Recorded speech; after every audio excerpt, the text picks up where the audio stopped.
Ô, gente, vocês sofrem. Oh, meu Deus. Por quê? Por quê? Olha o gato. Eu vou mostrar o gato roubando o bolo lá atrás. Ó, tá vendo lá atrás? Deixa eu desfocar aqui. É pra vocês não ficarem vendo minha vida. Eu odeio que ver minha vida. Cadê o gato? Lateral layout. Mais de fundo. Olha o gato lá em cima da mesa. Ó, querendo roubar o bolo, gente. Que situação. Safadeza mandou lembrança, viu? Bolo de milho, sem cobertura e sem recheio, meu amor. Qual é o problema? Você tem, claro, eu não sou celíaco. Uai. Vamos lá. Isso já está transmitindo, meu Deus, já está transmitindo. Eu falando tudo isso, ó. Que situação. Vamos lá. Se comportem, porque está gravando lá no YouTube, viu? Eu vou... Já está. Meu Deus, já está gravando. Fica assim no YouTube, tudo ok com áudio? Verifica aí, por gentileza, verifiquem. Blá, blá, blá, blá, blá, blá, blá, blá, blá. Tá aparecendo o rosto do professor. E o áudio, meu amor, minha voz linda, maravilhosa. O áudio tá ok, professor. Graças a Deus. Deixa eu deixar as notas aqui, para vocês não ficarem vendo. A tela tá cheia aí com a imagem da aula? Sim. Aparelho urinário, prática. Muito obrigado, Enilder. Professor Dr. Roberto Borges. Isso assim, gosto de ser chamado assim, senhor, professor, doutor. Diga. Lá tá aparecendo aquela barrinha da Nossa, apresentação. Eu sofro, viu? Aqui, isso aqui, ocultar. Pronto. Saiu? Tudo ok. Pronto, vamos embora? Aparelho urinário, fazendo aqui um apanhado geral de tudo que vocês apresentaram. Vocês já trouxeram muito bem dentro dos seminários, apresentaram cada espécie, é isso que eu preciso que vocês saibam. A anatomia é muito vasta, é muito grande, e esse aqui é só um recorte que a gente apresenta para os animais domésticos. Tá? Existem muitas variações aí por espécie animal, e a gente traz o geralzão daquilo que eu acho que vocês vão trabalhar na vida de vocês, né? Professor, Oi, amor. no YouTube ainda tá a barra lá na frente. Oh, Glória, cadê esse YouTube, gente? Ô, YouTube. Ele tá mostrando os participantes no Meet também, do ladinho. Tá mostrando a janela do senhor no aplicativo e o Meet. Entendi. Deixa eu, peraí. Remover, compartilhar, parar a tela, compartilhar novamente, compartilhar a tela, compartilhar a janela, janela. E agora? Tá certinho lá no YouTube? A imagem e a voz. Muito obrigado, crianças. Então, características gerais são pares, né? Eles... Isso aqui era para estar justificado para cá, mas enfim. São pares, direito ligeiramente mais cranial, na maioria das espécies. A gente comentou as diferenças, vocês trouxeram uma também, né? A diferença entre felinos e suínos que estão mais pareados. De todos, o suíno é mais pareado ainda, né? Um do ladinho do outro, bonitinho, né? Esquerdo mais caudal em geral, né? E nos equinos fixados pelo ligamento espleno-renal, tá? Função de produção de sangue e através de produção de sangue, ó, filtragem do sangue e produção da urina, né? Inicialmente a produção de um ultrafiltrado, e claro, nas alças de Henle, né? Ou alças do néfron, termo mais correto, alguém me perguntou agora no privado, e a gente falou isso na teoria, né? A alça do néfron e o túbulo contorcido distal, que fazem a reabsorção de alguns microelementos presentes aí nesse ultrafiltrado, dando a composição final da urina, tá? Então a urina vai ser um pool de elementos repletos de sais, cristais, células de descamação. Às vezes não é desejável, mas às vezes acontece em micro-organismos, porque o ambiente da bexiga, onde se armazena a urina, é um ambiente que deveria ser naturalmente estéril. Mas há a possibilidade de infecções ascendentes e de infecções sistêmicas que podem alcançar essa região, em virtude aí, né, das proximidades, principalmente nas fêmeas, pela proximidade do ânus e vagina, a possibilidade de infecção ascendente, por isso, recorrência das infecções urinárias, né, neste sexo, tá? Possui coloração variada, vermelha, marrom, castanho, e tem até uma coloração que o pessoal de coelho trouxe aí, qual foi? Não lembro mais. Achocolatado, gente. É Todd ou enfim, né? Então, situados na parede dorsal do abdômen, né? Justapostos à parede dorsal, escondidos por uma cápsula adiposa, que varia em quantidade e densidade, e varia também de coloração nas espécies carnívoras. Essa estrutura tem uma gordura um pouco mais amarelada, nas espécies herbívoras, uma gordura um pouco mais esbranquiçada e mais consistente, mais dura, né? Essas são diferenças, né, de modo geral, por grupos, né, alimentares. Formato característico em cada espécie foi síntese de adiposo. De carnívoros e suínos tem uma coloração mais amarelada, mais untuosa, mais macia. Untuosa é quando você pega o óleo e esfrega entre os dedos. Essa é a sensação que você vai ter quando toca a gordura desses animais, perirenal, tá? Já nos herbívoros, você tem uma gordura mais consistente, né? Ela esfarela mais, né? E o povo costuma chamar de sebo, né? Porque é uma gordura mais densa, né?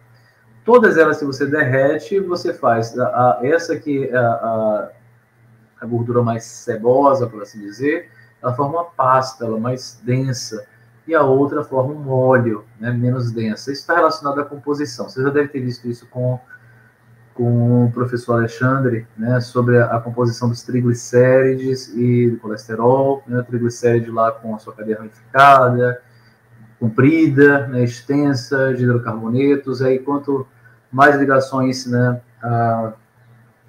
fala, meu Deus, ligações covalentes, não, esqueci o nome dela agora. Insaturações. Quanto mais insaturações na cadeia, mais oleaginoso é a estrutura. E quanto menos, mais reta ela é, mais a estrutura é densa e pastosa. Isso é a composição que diferencia a natureza anatômica dessa gordura, tá? Mas não vou perder tempo com isso não, que isso é outro assunto, outra história.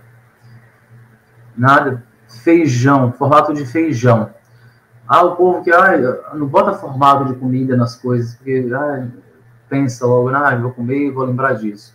Mas graças a Deus ainda faz de anatomia. Pior é na patologia que vocês vão ficar lá, degeneração de zenque, aspecto de carne cozida, degeneração caseosa, aspecto de queijo coalho. Gente, ninguém come quando faz patologia, né?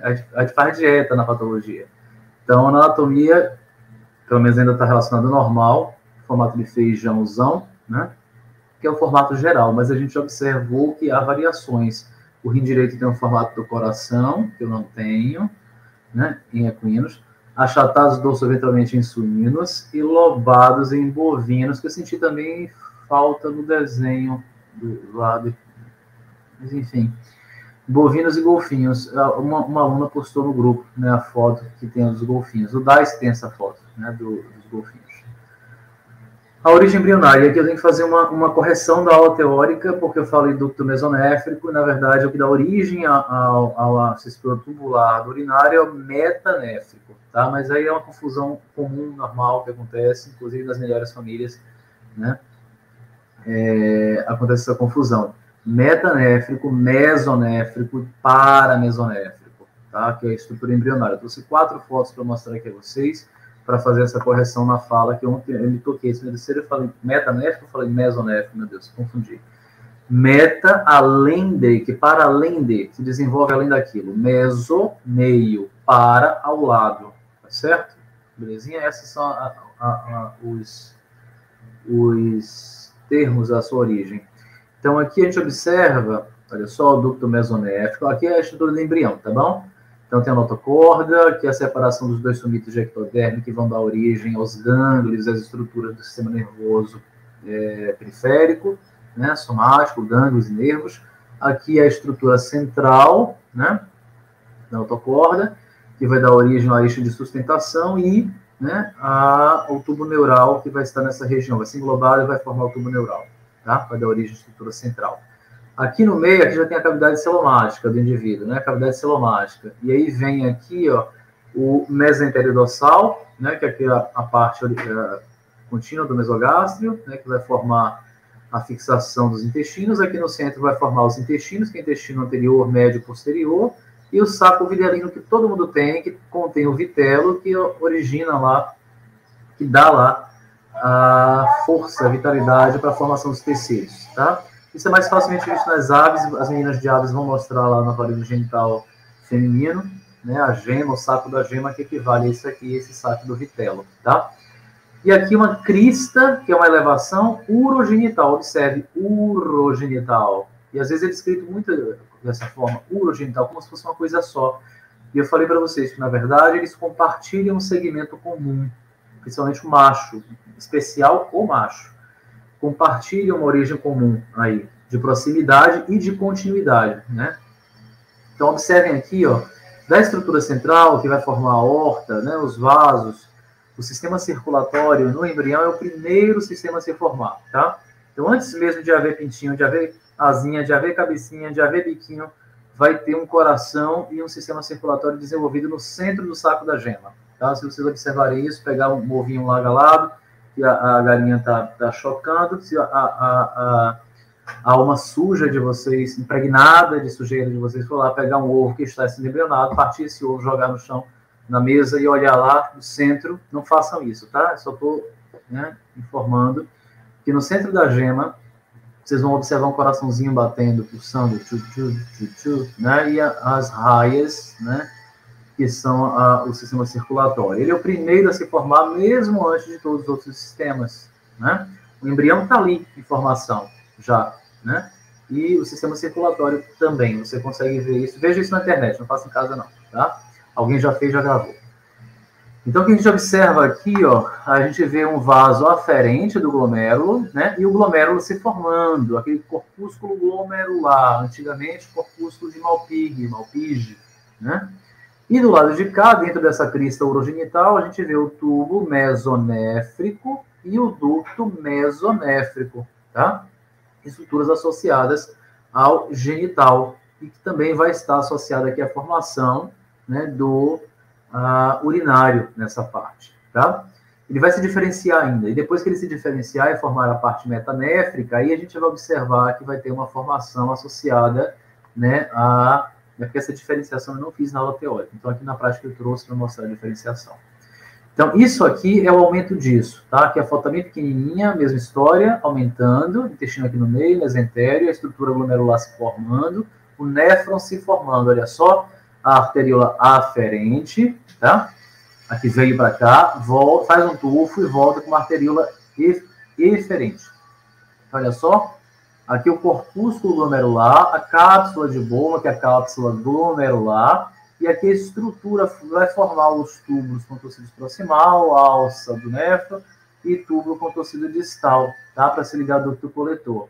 Mas aqui, observe, né, o que ele chama de ducto de Wolff, que é o ducto mesonéfrico, ele chama de Wolff, tá?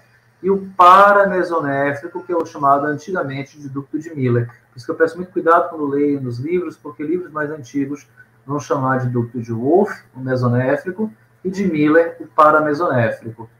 E esses dois vão dar origem às estruturas genitais. Esse é do macho, repare que ele está contínuo com o mesonéfro, o metanéfro que vai dar origem à estrutura urinária, e o paramesonéfrico, que vai dar origem à estrutura genital feminina.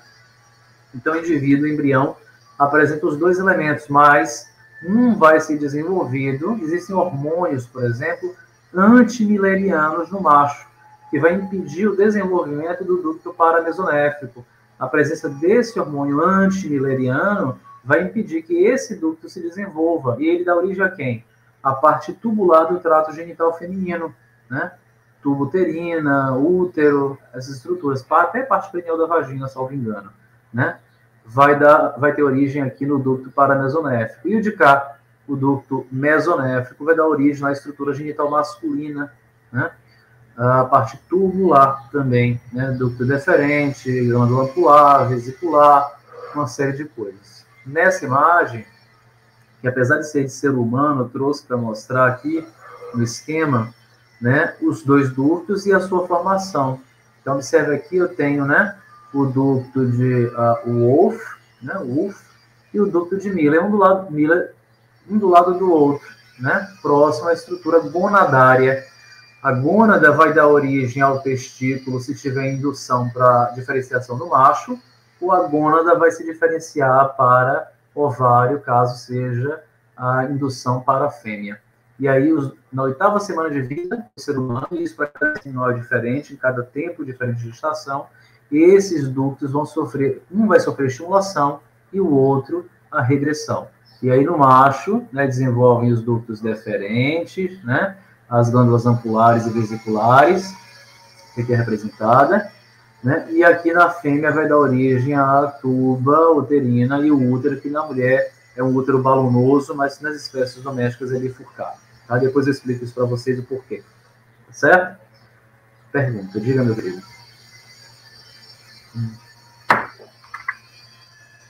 Sim.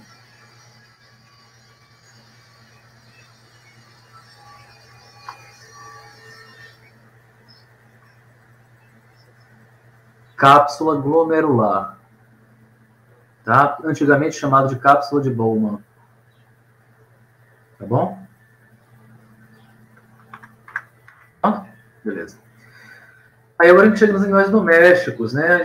Aqui a origem ainda, né? O processo de brotamento, acho que é brotamento ou brotação, sei lá. Tá brotando, brotou. Então o mesênquima metanefrogênico brotou em torno da estrutura tubular. Isso aqui são células mesenquimais, diferente dessa parte que é a parte tubular. Olha aqui que eu falei que tem um divertículozinho que parte lá do mesonefro, formando essa estrutura chamada de agora metanéfrica, além do nefro, né? Tem uma estrutura que vai formá-lo ainda, né? Que está além do nefro. O nefro, ele é uma estrutura conjunta, né? Formado lá por um conjunto de estruturas tubulares de diferentes diâmetros, diferentes aspectos e com permeabilidade seletiva. Mas é a estrutura final, isso aqui é o iniciozinho ainda, né? Então, observem aqui, conjunto de células mesenquimais brotando em volta da estrutura tubular, né? E vai brotando, e vai ramificando, e vai englobando tudo. Por isso que, para algumas espécies, a gente observa, por exemplo, ó, a separação completa, como no caso do bovino. Eu consigo ver cálices menores e cálices maiores fora da estrutura, né, das células mesenquimais que formaram os lobos, tá? Lóbulo, meselobos, tá? O lobo renal. Vários lobos renais, tá vendo? Mas não englobou completamente, não cobriu completamente isso.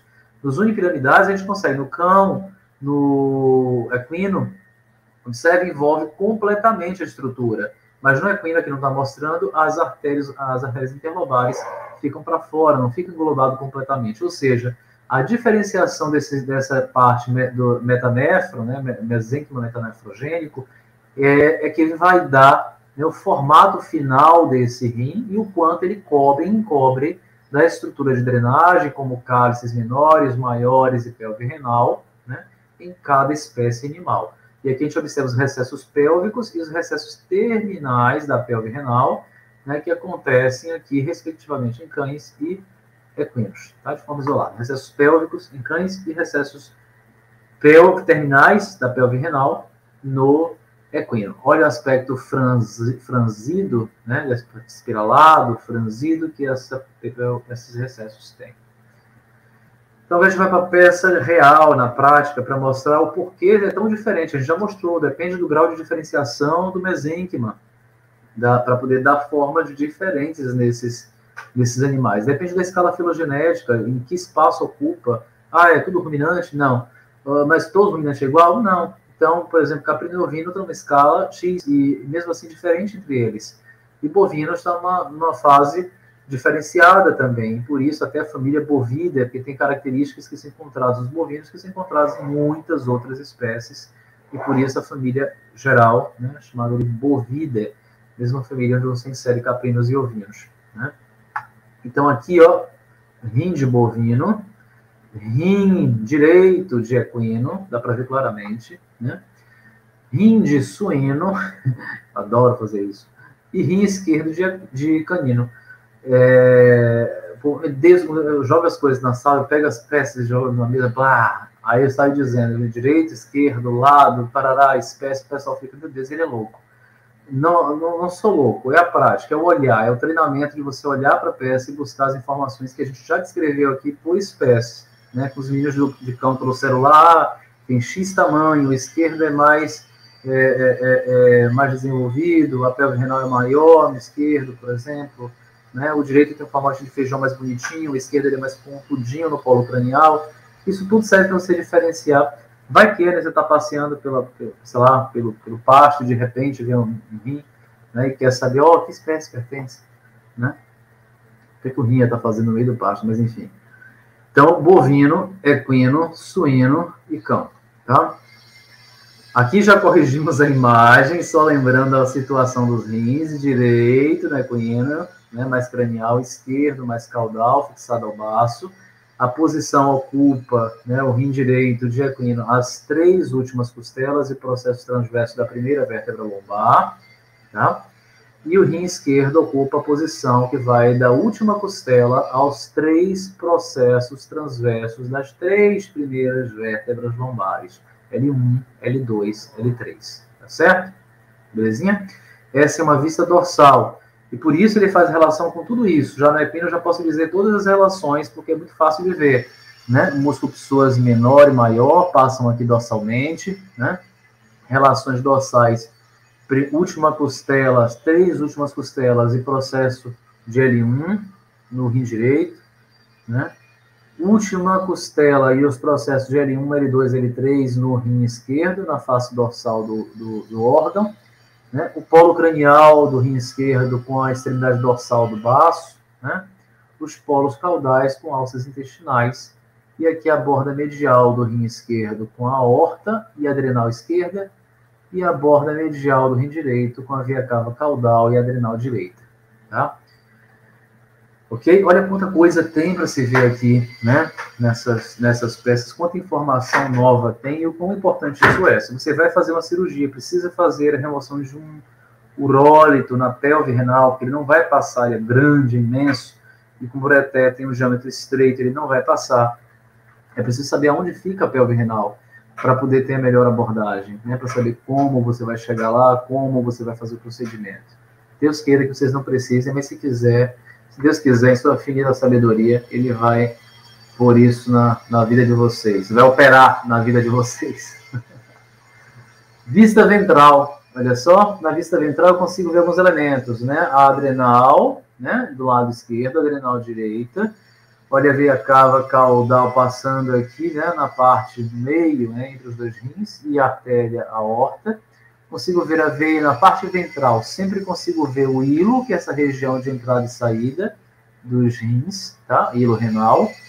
Vejo aquilo que eu comentei, que só acontece em equinos mais facilmente, nas outras espécies como variação anatômica, mas no equino é mais comum e no ser humano também, que é a formação das artérias interlobares aqui, passando, né, para entre os lobos, né? Essa ramificação da artéria renal esquerda, artéria renal direita, tá?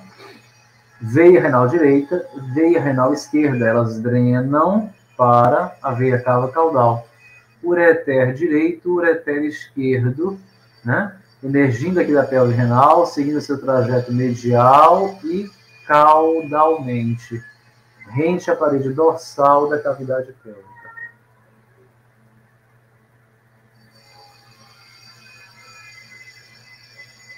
Vamos lá.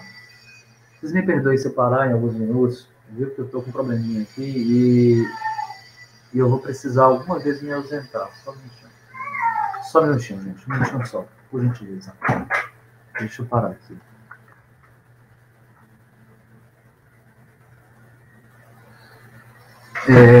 Situação, suínos e carnívoros, tá? Então, os suínos, os rins estão mais pareados, né, mais próximos um do outro, essa disposição geral deles, aqui mostra muito bem, né? O polo cranial relacionado aqui com as adrenais, né? Também desviando a borda medial do órgão. Essa é a superfície ventral, né? Que foram removidas as vísceras, né, os intestinos, os demais órgãos, para poder mostrar, né, essa estrutura e drenagem. Aqui vocês observam os ureteres, né? Esquerdo e direito. os linfonodos, né, órtico-lombares, nessa região, por proximidade, passam a ser chamados de linfonodos renais, porque drenam os rins, né? A drenagem, só uma observação em relação ao comentário que foi feito em uma das apresentações, não me recordo a espécie, que falava que o linfonodo drenava, acho que foi de suínos até, salvo engano, não me recordo agora, que drenava para a cisterna do quilo, mas na verdade, antes de chegar à cisterna do quilo, a drenagem da bexiga lá, que foi dita, só corrigindo, traz para os troncos, os troncos viscerais que drenam para o ducto lombar e do ducto lombar para a cisterna do quilo, tá? Então, essa região aqui mais baixa que vocês observam, caudal, é drenada por um conjunto de troncos viscerais que seguem para um ducto lombar e que daí vão lá para a cisterna do quilo, né, levar essa drenagem linfática de todas essas estruturas do urinário. Nessa imagem de carnívoros, mostra aqui o rim direito mais cranial, o esquerdo mais caudal. A posição com a imagem é bidimensional, é plana, né? Fica com esse aspecto de que está um do lado do outro exatamente. Só que o esquerdo ele é pendular. Aqui está escrito. É pendular, tá? Então ele fica mais baixo, então ele vai ficar mais próximo à parede lateral do abdômen. Você vai conseguir palpar com clareza. Tá? Aí a dúvida dos meninos lá de cães, se isso diz que pode palpar os dois, pode, mas o rebordo costal vem até aqui, então você não vai conseguir com a mão, simplesmente você vai ter que empurrar toda essa parede para cá, para essa direção.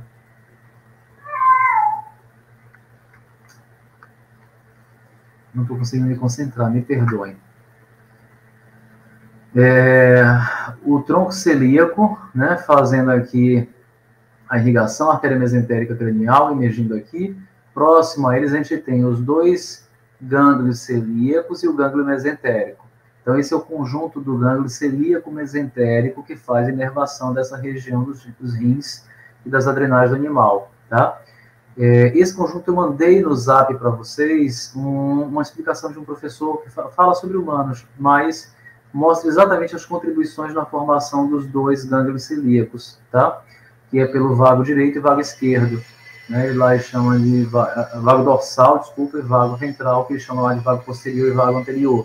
Mas é sinônimo, só que para humanos, anterior e posterior, para animais, dorsal, ventral, conforme a gente comentou. O dorsal tem maior contribuição, o ventral tem menor contribuição na formação dos dois troncos celíacos. Tá? Aqui as imagens que os meninos trouxeram, em esquemas bem desenhados. O trajeto peculiar que o Luiz Gustavo fala do ureter, inclusive, foi por essa volta que o rim esquerdo fez para o lado direito. Nas imagens lá parecia que estava todo lado direito, mas não é exatamente todo lado direito, não. Tá? Ele fica mais ou menos em posição mediana, ele é projetado para cá. Mas isso não altera o nome das artérias, como sugerido e discutido lá. Por exemplo, artéria renal direita, artéria renal esquerda, que vai emergir mais caudal em relação à direita, que é mais cranial. Tá? Os dois rins dos ruminantes estão alojados no antímero direito do corpo do animal. Então, os meios de fixação a gente comentou na aula teórica, cápsula renal, que envolve o parênquima renal, que é essa parte, mantém sob pressão constante, né? Há alterações de volume desse órgão, pode haver em processos inflamatórios infecciosos, isso é natural, tá? E altera o volume. Ligamento hepatorenal caudado, fixando o rim direito ao fígado, e o reno esplênico ou espleno renal, fixando o rim esquerdo ao baço no epeno. Aqui mostra o rim esquerdo pendular, o rim direito retroperitoneal, atrás do peritônio. E no centro, mesentério e alça intestinal. Tá?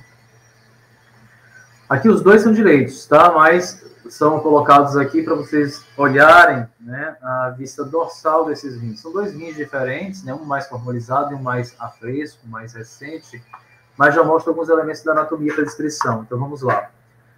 Polo cranial do rim direito. Vou para a posição, esqueça isso, vou para a posição normal, tá? Polo cranial do rim direito. Polo caudal do rim direito. Ângulo lateral. Não é preciso dizer direito, porque somente ele tem, tá? Polo cranial direito, polo cranial do rim direito, polo caudal do rim direito, ângulo lateral, borda lateral, borda medial, tá? Fissura renal, tá? Eu vejo a fissura do lado dessa superfície. Essa superfície ou face é a face dorsal do órgão. fissura renal, eu vejo na face dorsal. Os elementos como ureter, veia, aqui a artéria renal, aqui é a ureter, isso eu vejo do lado oposto, na face ventral do órgão. Olha a face ventral do órgão, aqui bota à esquerda, é o mesmo do outro, mas enfim.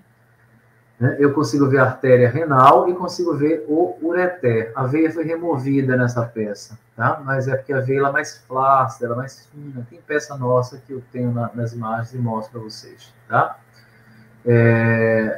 Como inverteu a posição, esse passa a ser o polo cranial, esse passa a ser o polo caudal, porque a face que vocês estão vendo é a face ventral do órgão, tá bom? E aqui eu vejo a artéria renal, com as ramificações interlobares, e o ureter, né, direito, tá? Oi.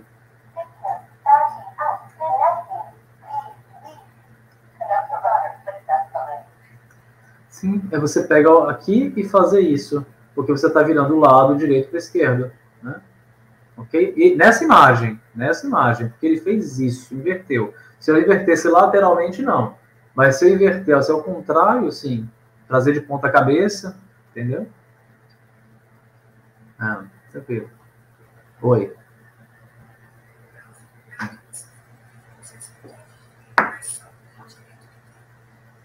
Sim. Sim. É porque ele tem o formato de coração, então a ponta do coração é o ângulo lateral, tá? Às vezes, como variação anatômica, o rim esquerdo apresenta uma pontinha também, tá? Mas é bem incomum, varia muito. Se abrir 3 cavalos, são todos diferentes. Mas o rim direito sempre coração. Então, aqui os polos, a gente não vai precisar escrever aqui. A face ventral que eu comentei, dá para ver aqui a ramificação das artérias, como a gente já comentou. Olha a veia renal aqui, ó, flácida, né? Flácida, cortada, mas é possível ver a veia renal. Eu tenho uma outra foto melhor para mostrar isso. Aqui. Essa peça também é lá do rapazinho do blog que eu peguei, mas é muito parecido com a peça que a gente tem na prática, né? A artéria renal e suas ramificações entrando aqui no rim, né? Olha o hilo renal, tudo isso aqui, ó, a região de chegada e saída de estruturas. Olha a veia renal como ela é bem fina na parede, bem fina. A artéria renal ela conserva o volume, se eu cortar aqui, é um canudinho, fica aberto, mas na veia renal, se eu corto, ela colaba, tá? Porque ela não tem parede muscular. E aqui o ureter saindo, ó, tá vendo? O ureter saindo fixado aqui pelo tetelequinho verde. No bovino, não há pelve renal. Observe que eu vejo todo o seio renal aqui, o seio é o espaço onde ficaria a pelve, né? E eu consigo ver os cálices maiores e os canalículos que vão se unir para formar o ureter. 3 a 4 canalículos se unem para formar o ureter em cada animal, né, em cada rim do animal. Então, não há pelve renal. Esse espaço vazio que vocês encontram aqui, o vácuo, né, sem estruturas, é preenchido por tecido adiposo normalmente. Esse espaço é chamado de seio renal. E cada uma dessas bolinhas é um lobo renal, tá? Um lobo renal. Então, peça de bovino. Suíno, observe que tem diferença de tamanho porque há diferença de porte, tá? Há suínos de porte grande, né? Claro, tem varrões de 450 quilos, tá? Mas os suínos que são abatidos comercialmente têm entre 120 e 150 quilos, né? São animais muito jovens, então, claro, um animal maior vai ter um rim maior, animal menor, rim menor, tá? Então, aqui é um rim suíno, aqui também. A coloração um pouco mais amarronzada, mas tem um tom acastanhado. Isso aqui é porque foi formalizado, esses animais são abatidos com sangria. Então, como sai todo o sangue do corpo, obviamente ele perde a coloração original. E depois que se formaliza, tudo fica marrom. Né? A minha vida inteira foi marrom. 17 anos de vida marrom. Né? Porque tudo fica dessa cor. Alguém chama? Não, né? Então, a morfologia externa que a gente verificou, agora com peças a fresco, com colorações mais próximas do real, suíno, equino, bovinos, mostrando as diferenças, né? A gente já falou sobre isso. Suínos e bovinos são multipiramidais ou multilobares, né? Para suíno, o termo mais correto é multipiramidal, porque ele não apresenta essas divisões de lobo externamente, mas serve, né, para os dois. O bovino mostra isso externamente, o suíno não. E o equino né, como cães e gatos e caprinos e ovinos, são unipiramidais ou unilobares. Tá? Então, na morfologia externa, a gente já observa essas diferenças, como a gente comentou na teoria, né? Carnívoro ou pequeno ruminante, que tem esse formatão de feijão, suíno, achatado, dorso ventralmente, equino, formatão de coração no rim direito, e bovino com aspecto completamente lobado, né? As peças aqui o rim esquerdo de equino. Observe como um dos polos é bem mais pontiagudo do que o outro. Então, para ver que isso aqui é um rim esquerdo e não direito como esse. Tá vendo que tem um formatão de coração? Pergunta.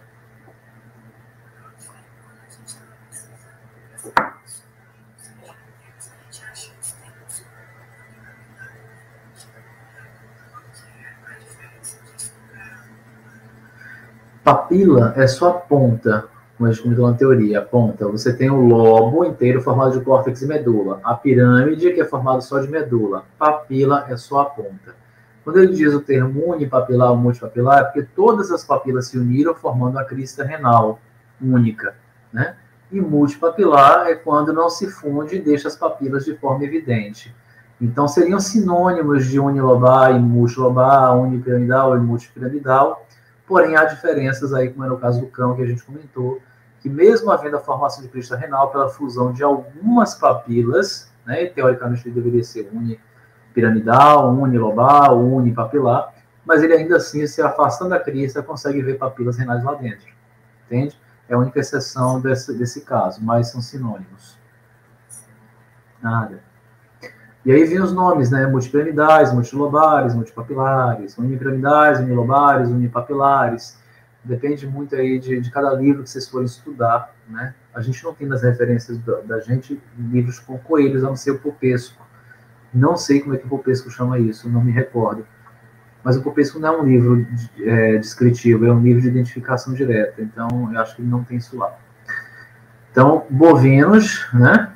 Multipiramidais, cães, gatos, pequenos ruminantes, né, são unipiramidais e equinos. E aqui a morfologia interna que diverge, como a gente comentou, cães, e aqui de humano, mas similar ao que acontece no suíno, né? O multipiramidal, na morfologia interna, externamente ele não mostra, mas internamente ele mostra a divisão. Ele é o lobo aqui, ó, formado de córtex e medula, a pirâmide formada só da medula, e a papila separadamente, por isso um multipapilar. Tá vendo várias papilas evidentes, igualzinho como vai se apresentar lá no coelho, com papilas, né? Esses termos de papilas que veio de lá, está associado aqui. E no cão, olha só, a fusão completa formando uma crista renal, porém quando eu afasto essa crista, lá dentro eu vejo algumas papilas que não se fundiram. Por isso a crista renal é moldada sobre as papilas renais. E existem papilas, né, que não se fundiram, evidenciando o aspecto multipiramidal embrionário no cão. Tá? Belezinha? Cuidado com a fala. Quando for rever essa fala, presta atenção na sequência do que eu estou dizendo. Tá? Para não confundir. O cão continua sendo unipiramidal, mas todos nós passamos pela fase multipiramidal lá no início, por causa de vários brotamentos. Começou a brotar, fundiu, alguns fundiram completamente, outros de forma intermediária e outros não se fundiram. Tá? E aí no cão, olha, rim direito, um feijão bonitinho, e o rim esquerdo, olha aqui a diferença, olha o polo cranial mais pontiagudo. Essa é uma diferença marcante que a gente vê em cães, né? Beleza? Então aí lá como eu comentei, o rim esquerdo ele é de fato mais comprido, nesse sentido todo, ele é mais comprido do que o direito muitas vezes. A pelve tem um formato mais dilatado, diferenciado em relação ao rim direito, né? As artérias, aqui a artéria renal direita, esquerda, direita, as veias renais, uma série de elementos aqui que a gente pode descrever, né, nessa imagem, a imagem de um artigo, não me recordo de que eu peguei não, mas vou botar referência. E aqui o rim com seu aspecto normal, o hilo, né, os polos, não tenho como definir quem é cranial e caudal nessa peça solta, a menos que eu saiba as faces dele, né. Esse eu sei que é o rim direito, mas eu não sei quais são se eu colocar na posição, inverter, né, aí ele passa a ser superfície ventral, superfície dorsal. Mas isso eu não vou cobrar para vocês não aqui, né. Diga.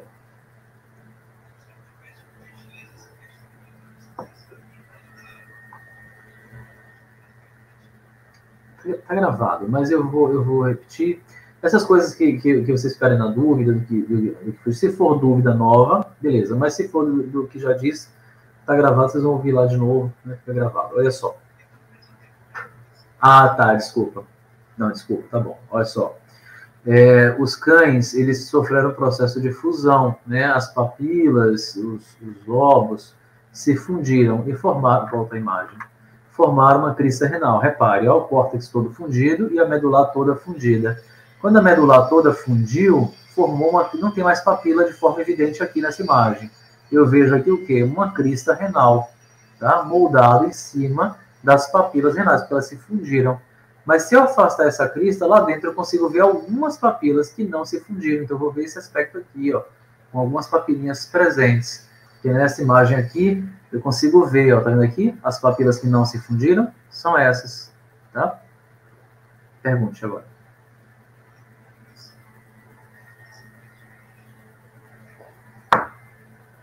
Comunicação aqui.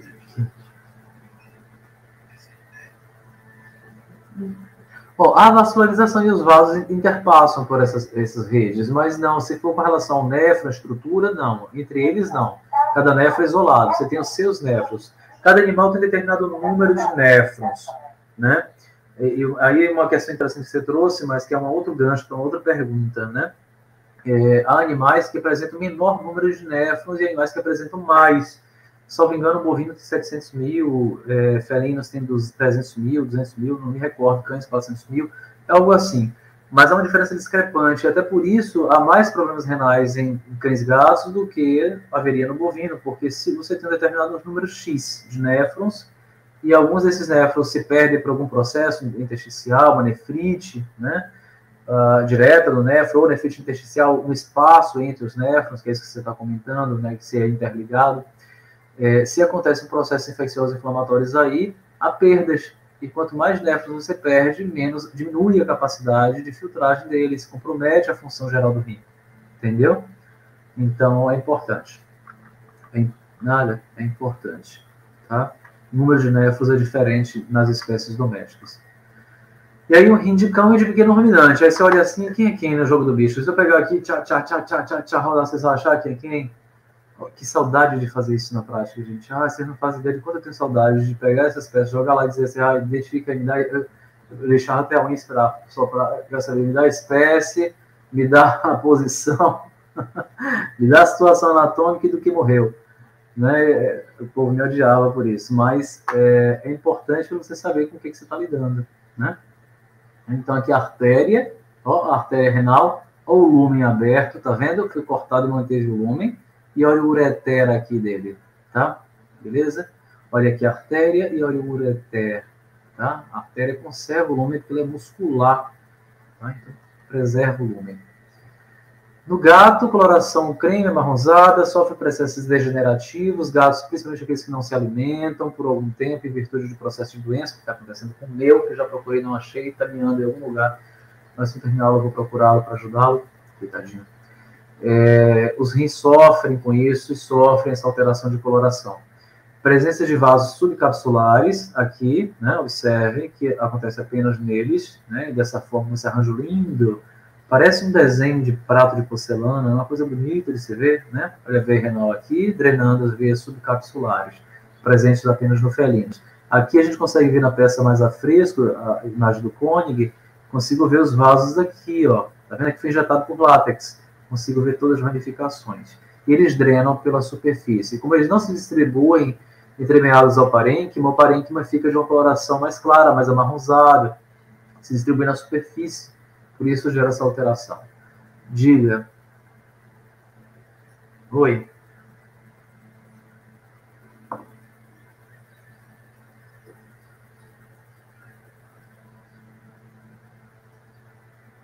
Não. São subcapsulares. Elas são abaixo da cápsula renal, tá? Quando eu falo intracapsular, aí às vezes aí eu vou descrever isso lá em testículos, né? As artérias testiculares, os ramos da artéria testicular, elas têm uma disposição intracapsular. Por quê? Porque ela está entre a cápsula e a cobertura, eu não vou adiantar isso agora não, mas enfim, a camada vaginal, acredite, o macho tem uma camada vaginal.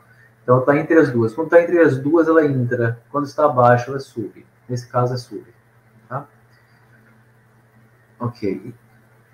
Tá. E aí, situados ipsilateralmente, um do lado do outro, né? É a posição mais normal. Então, isso tudo a gente já descreveu, eu vou passar, e nessa imagem a gente mostra cada um dos elementos que está aqui. Tá? Vou descrever aqui, tá certo? Córtex renal, cápsula renal envolvendo, né? Está brilhando aqui, córtex renal, artérias arqueadas, formando a base, medula renal e a pontinha, a papila renal, tá?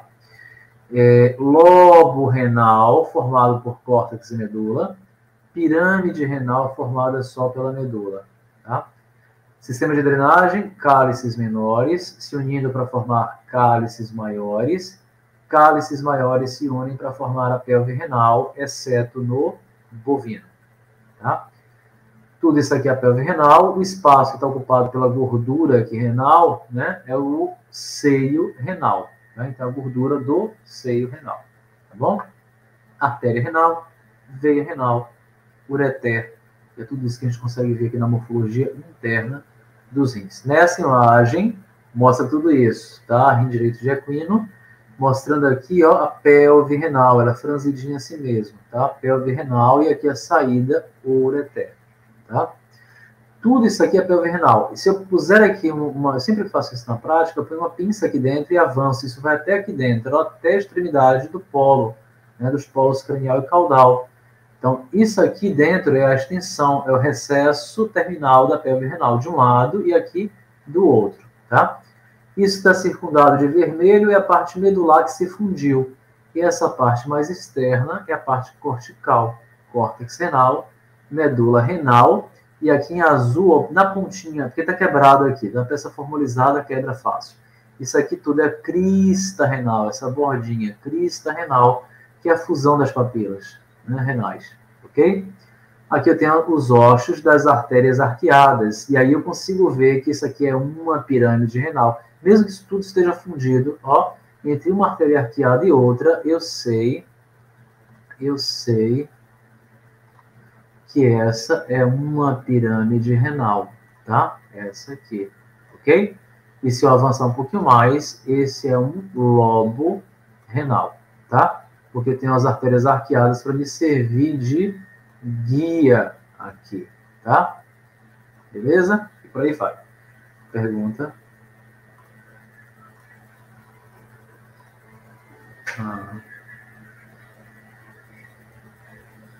Sim, porque elas ficaram lá de fora. No processo de agrupamento do mesênquima, elas ficaram fora. Elas já existiam, antes mesmo do rim, tá? Ok? Nada. O quê? É porque o rim não cobre todas elas. A gente costuma ver as artérias interlobares entre os lobos. Tem imagens. Tem aqui, ó, tá vendo? As artérias passando aqui, ó. Depois seguem com arqueadas, né? Interlobulares, até formar arqueadas, né? Até chegar ao finalzinho, arteríola aferente, arteríola eferente, que vão formar os néfrons aqui dentro, que é histológico. Essas a gente consegue ver. E essa, até arqueada eu consigo ver. Daí em diante eu já não cobro porque é histológico. É arteríola aferente, corpúsculo glomerular, arteríola eferente, voltando aqui para o sistema. Mas isso aqui, ela perguntou, eu consigo ver, né, Coelho? Sim, consegue, porque o parênquima não cobriu tudo. Porque em alguns, como cães e gatos e pequenos ruminantes, vocês vão ver só a artéria renal. Isso aqui tudo vai ocupar espaço. Só vai ficar um buraquinho aqui, que é o... Cadê, meu Deus? Que é o hilo renal. Tá vendo aqui? Só fica o hilo renal, pequenininho. Não dá para ver as artérias separadas, tá? Bovino, morfologia interna. Olha a gordura no seio renal, como eu comentei antes, né? A gente viu lá que não tinha, porque estava removida, mostrando o seio renal. E aqui a gordura ocupando todo o seio renal. O bovino não tem pelve, então ele tem ureter e tem os canalículos que se unem para formar o ureter. Olha o córtex renal e a medula renal. Vou desenhar aqui, porque essa peça está feia, peça velha, mas serve para mostrar aqui, ó, a pirâmide renal, e aqui, ó, o córtex que envolve ele, que forma um lobo renal. Tá vendo?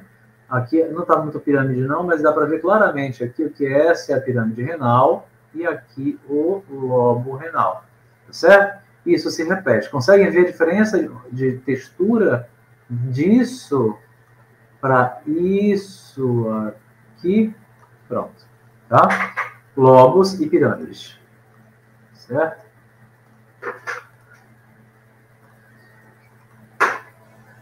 Ah, não olhem de perto depois. Vocês vão ver aqui embaixo tá melhor, tá vendo? Mais homogêneo e aqui mais estrelado. Dá para ver bem a diferença de textura de um e outro. Tá? Bem, dá para ver bem. Eu não sei se é o treino, se é o hábito. Ah, é desenhado. Olha que maravilha, eu trouxe desenhado. Tá vendo aqui? As pirâmides renais, né? E os lobos renais separados. Olha o seio renal ocupado pela gordura renal, né? Medula e córtex. Tá? Aqui os canalículos e o ureter. Aumentando, ó, papila renal, cálice renal menor, sistema de drenagem, né? Papila renal, medula renal, que forma a pirâmide, e o córtex, que junto com a medula forma o lobo. Olha um lobo inteiro aqui, olha a medula e olha o córtex. Tá bonitinho. E aqui os cálices maiores, que formam os canalículos, que vão em direção ao ureter. Lembra que o cálice menor é de cima e o maior são esses condutos. Então, se você fizer assim, você vai ter dois cálices menores e um cálice maior aqui pela união deles. Tá? Suíno. Oi.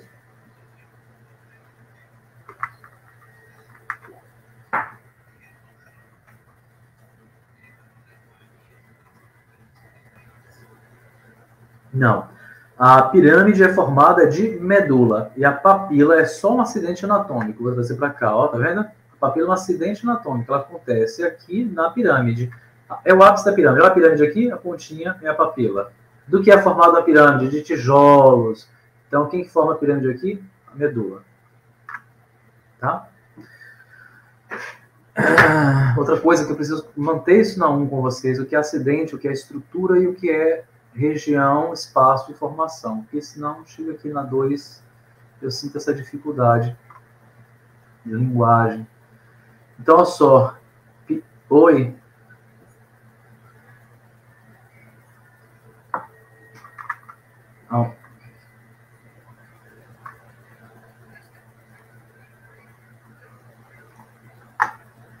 Aqui, ó. Ó, cálice maior. Tá? E aí ele vai formar os canalículos. Eu vou botar o canalículo para fora. Os canalículos que se unem para formar o ureter.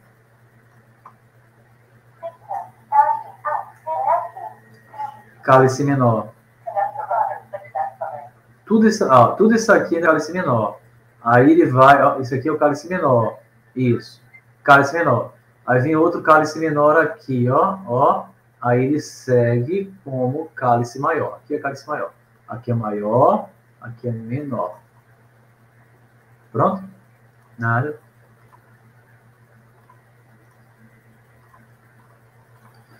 Suíno.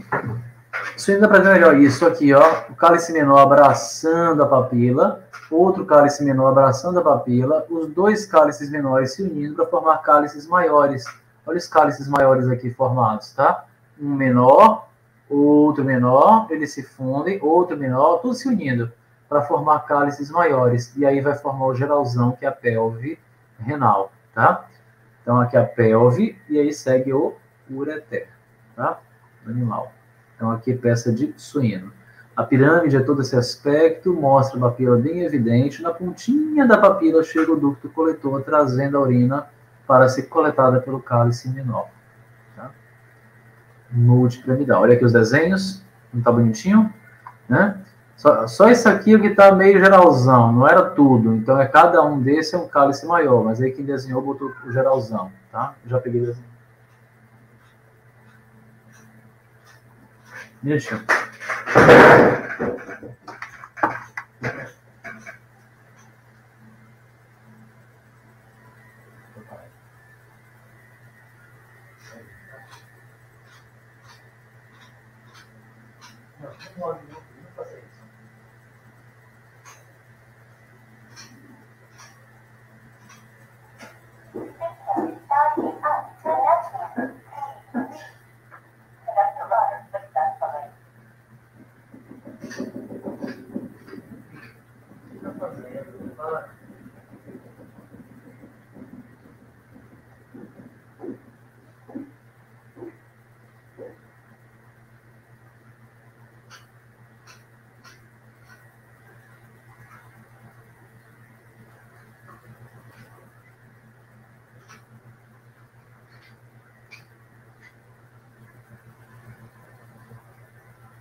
Vamos lá, terminar isso logo, em nome de Jesus, nem eu estou conseguindo mais me concentrar.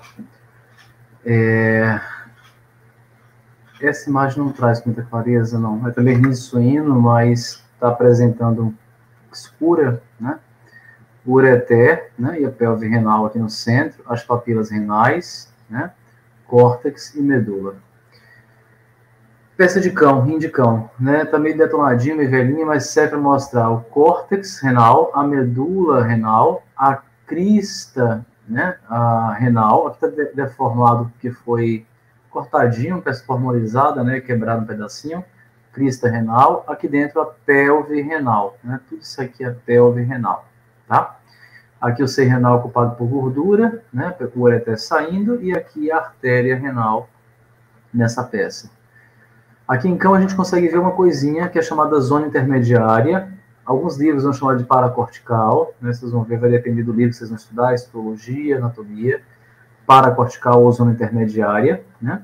Medular e córtex, tá?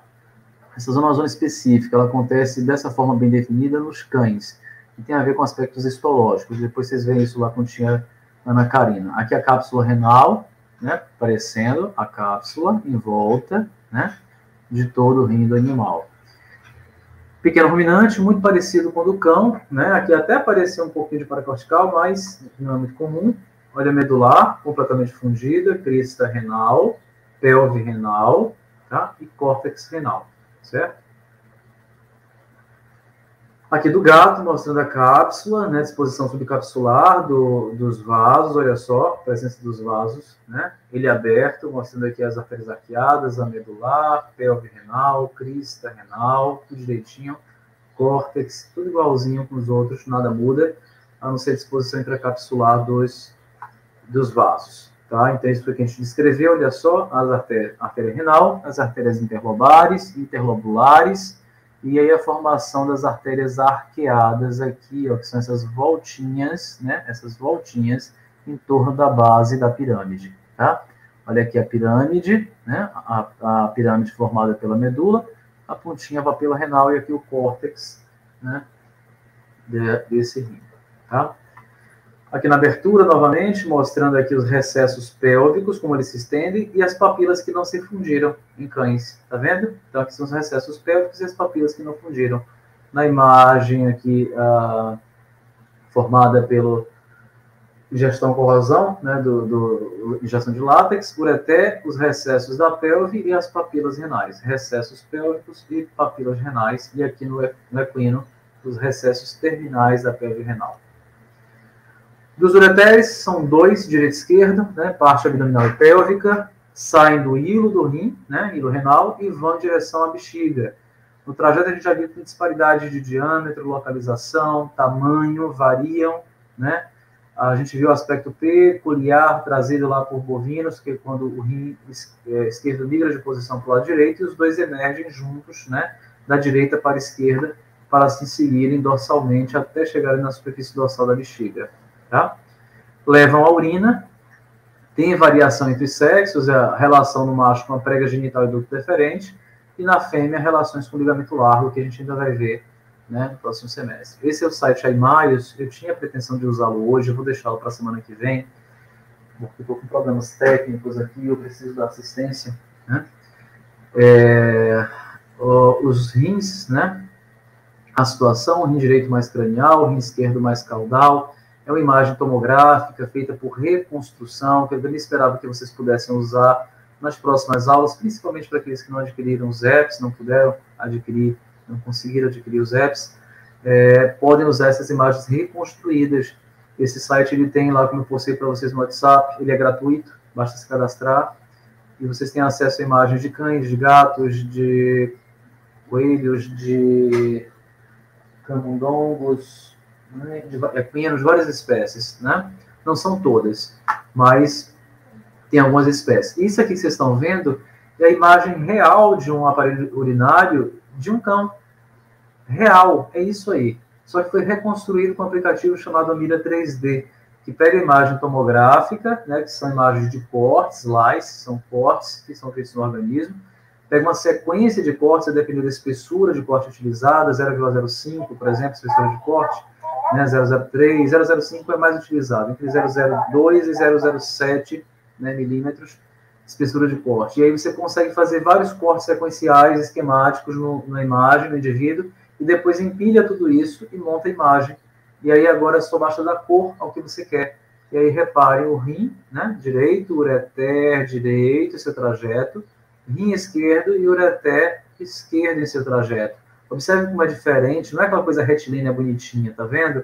É meio troncho, é meio doidinho, né? E é assim que acontece. Agora existem padrões de normalidade, né? Eles vão seguir até a superfície dorsal da bexiga e lá vão chegar no interior dela, como a gente já comentou, né? Aqui é a uretra peniana, mostrando o pênis, né, do animal, o prepúcio, e o pênis, né, dobrando aqui no arco isquiático, isso aqui a gente vai falar depois quando eu falar de reprodutor, tá? Então, aqui as estruturas de drenagem, a gente tem a artéria renal e a veia renal, que a gente comentou, que drenam, né, que fazem a vascularização dos rins. Artéria renal, veia renal, tá? Bexiga. Essa imagem que eu mostrei na teoria, que eu tinha pedido às meninas que falassem sobre o divertículo, aqui, ó, por exemplo, a suburetral. A gente vai falar de bexiga primeiro, né? Então, a bexiga é um órgão de repressão variável, né? E que repousa em carnívoros, em geral, na parte final, na parte caudal da cavidade abdominal e, em parte, na cavidade pélvica. E nos herbívoros repousa, né, na parte cranial da cavidade pélvica, avançando para o abdômen quando repleta, fazendo relação com diversas estruturas, né, de acordo com o grau de repressão, tá? Então, faz relação com estruturas genitais, dorsalmente, aqui na fêmea, e com estruturas genitais também, os ductos deferentes, glândulas ampulares e vesiculares, e até próstata no macho, tá? Fazem relações diretas. Relação indireta com reto, tá? Com reto. No macho faz uma relação mais próxima com reto, porque as estruturas genitais são finas, delgadas, tá? E na fêmea é bem desenvolvida, é bem ampla, vagina, cérvix e parte do corpo do útero, que podem fazer relação com a superfície dorsal da bexiga. Nas relações ventrais, nós temos a parede ventral do abdômen e da cavidade pélvica, tá? Dividida em ápice, corpo e colo, né? Ápice, corpo e colo, a parte mais estreita, colo, a parte mais estreita, corpo, a parte mediana, né? E ápice, a parte mais pontiaguda. Olha o vestígio do útero, que os meninos desenharam, fizeram o peitinho lá no suíno, né? O peitinho. Pode ou não acontecer, e isso independe de espécie, isso varia por indivíduo. Há indivíduos que têm, há indivíduos que não têm, tá? Não é regra, não. Aqui na bexiga chega o ureter, formando no interior, na parede dorsal, as colunas uretéricas, que são importantes no controle do refluxo ascendente da urina. Os ósteos uretéricos, colunas uretéricas, ósteos uretéricos, tudo isso na bexiga, tá certo? Meio de fixação, falta uma coisinha. O revestimento externo para o peritônio, né, boa parte peritônio, tem uma parte peritoneal da bexiga, principalmente a parte dorsal, e tem uma parte retroperitoneal, que é essa parte mais caudal do colo da bexiga e parte ventral dela, né? Retroperitoneal, e a parte peritoneal é aquela parte mais cranial e dorsal que avança para o interior da cavidade abdominal. Então, esse é o revestimento peritoneal e aqui a parte retroperitoneal. Ela foi aberta, por isso não mostra o interior. Aqui nessa imagem mostra esse revestimento peritoneal mais externo, que é a túnica serosa dela. Mostra a muscular formada pelo músculo detrusor. E aqui mostra a mucosa, internamente. Tá? Os ligamentos vesical mediano, vesicais laterais e redondos. A imagem mostra aqui, ó, a bexiga, os ligamentos vesicais laterais, né? Eu, infelizmente não tenho peça para mostrar isso aqui melhor, na prática presencial eu sempre tenho a peça do cão que eu mostro, né, mas não tenho foto, e também não estou podendo entrar no laboratório, né? A prega vesical mediana, que fixa aqui a parede ventral da pelve, né, a superfície ventral da bexiga. As partes laterais tem o ligamento lateral, vesicais laterais, e na borda dele passam os ligamentos redondos, que eu acho que tem peça para mostrar. As relações a gente já comentou, varia de acordo com a reflexão, na parte ventral com a parede abdominopélvica, dorsal depende se macho ou fêmea, se macho, relações com reto, prega genital, partes terminais do ducto deferente, vesícula seminal e próstata, e na fêmea, relações com o corpo do útero, né, cérvice do útero e vagina. Tá? Parte caudal é fixa, parte cranial é móvel e faz relações variáveis. Tá? Então é isso que a gente mostrou das relações, né? O útero aqui na fêmea ou estruturas genitais do macho fazem relação com a superfície dorsal da bexiga. E o reto, né, que é a parte final, faz relação indireta, porque entre ela e a bexiga existem aqui o útero. E aí formam bolsas peritoneais, né, pararetal ou sacroretal aqui, bolsa retogenital aqui, né, bolsa vesículo-genital aqui, e bolsa vesículo-pubiana aqui. Essas bolsas são as reflexões do peritônio, cobrindo parte das estruturas, mas não todas. Tá? Camada mucosa interna, o trígono da bexiga, que é aquela região que eu falei para vocês, lá no mesonefro, né, da estrutura que vai dar origem à estrutura genital masculina e a estrutura do metanefro que vai formar o urinário. Mas eles compartilham uma origem, um trecho é partilhado. Exatamente onde acontece lá o trígono vesical, né? A túnica muscular, que forma o esfíncter, né? E a túnica serosa, que tem a prega genital nos machos e a vesícula genital nas fêmeas. Né? Uretra, a variação entre espécies e sexo, a uretra masculina, né? É longa porque acompanha o pênis e avança ao longo do pênis. A gente vai ver isso na aula da semana que vem, com mais calma. A uretra pélvica esponjosa, que está dentro da cavidade pélvica e na transição da pelve para fora dela. Tá? Processo uretral, que é o avanço da uretra além do pênis, que vai ocorrer em caprinos e ovinos, equinos e bovinos, e a gente vai escrever. A uretra feminina, curta, vai da bexiga ao vestíbulo da vagina, ela separa o vestíbulo da vagina propriamente dita, pela presença do ósseo uretral externo, que é quem separa, né, o vestíbulo da vagina dessa fêmea. Aqui eu tenho dois mostrando, equino bovino, esse smile aqui sorrindo para vocês, é o folículo seminal, que a gente vai falar semana que vem. Aqui a crista uretral, que é a mediana, os ossos uretéricos, a coluna uretérica na bexiga, ósseo uretérico na bexiga, entre os dois ossos e o início da crista uretral, ou o esfíncter, que acontece aqui, né, da bexiga, que é também o esfíncter uretral interno. Essa regiãozinha aqui triangular corresponde ao trígono vesical, que compartilha aquela origem, né, embrionária entre urinário e genital masculino. E aí segue a crista, o folículo seminal, que eu vou falar na semana que vem para vocês, tá? E aqui as uretras e relações, as extensões da uretra. Uretra no macho, bem grande, acompanhando todo o pênis, e além do pênis, no processo uretral, e a uretra da fêmea, que é bem curta, e separa vestíbulo de vagina. Diga.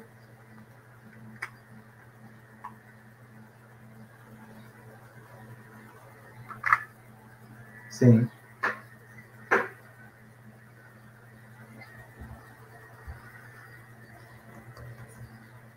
Ah, tá, sobre a ereção. Micção e ereção.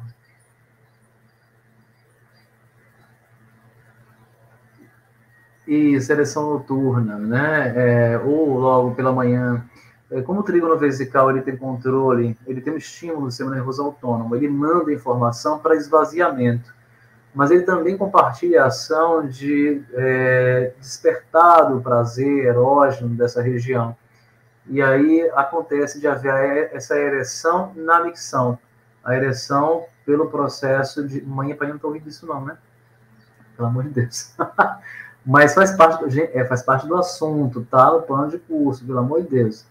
Tá? Então, o trígono vesical é uma região que desperta duas informações. E o cérebro, às vezes, ele não consegue compreender de qual informação você está passando. Então, se a bexiga durante a noite encheu, né, por conta da filtragem que acontece normalmente durante a noite, essa bexiga está repleta, ela vai pressionar aqui a região do trígono vesical e vai mandar, entre tantas outras regiões que vão ser, né, faladas aí, vão mandar para o sistema nervoso autônomo a necessidade de esvaziar, né, a bexiga lá no bulbo, né, controle da micção. Ele vai dizer, precisa miccionar, precisa urinar, mas ao mesmo tempo isso leva aquela sensação, essa massagem, leva aquela sensação também de prazer, até porque no finalzinho, a gente vai ver depois lá de reprodutor, existem glândulas que preparam o trato genital para a passagem do espermatozoide, né? Então, essa zona ela acaba confundindo, tem o mesmo estímulo para duas informações distintas. Uma, a micção, porque precisa esvaziar, outra, a ereção, porque pode estar sendo estimulado. Tá? E por isso, aí, por compartilhar essa origem comum entre genital e urinário, o masculino tem essa característica. Certo, meninos? Meninos da ereção noturna. Tá? E aqui, ó, as pregas vesicais laterais, que a gente comentou, ó, pregas vesicais laterais, que são ligamentos, e o ligamento redondo na borda, tá vendo? Passando aqui, que são vestígios das artérias umbilicais. Tá vendo aqui? Tá? Os ductos deferentes, passando e chegando aqui. E aqui, ó, as artérias umbilicais, que irrigavam a parte cranial da bexiga, regrediram, formaram os ligamentos redondos. E aqui, ó, as vesicais laterais. Tá? Belezinha? E aí acabou, gente. Obrigado. Perdão. Deixa eu desligar lá a transmissão para a gente conversar. Só um minutinho.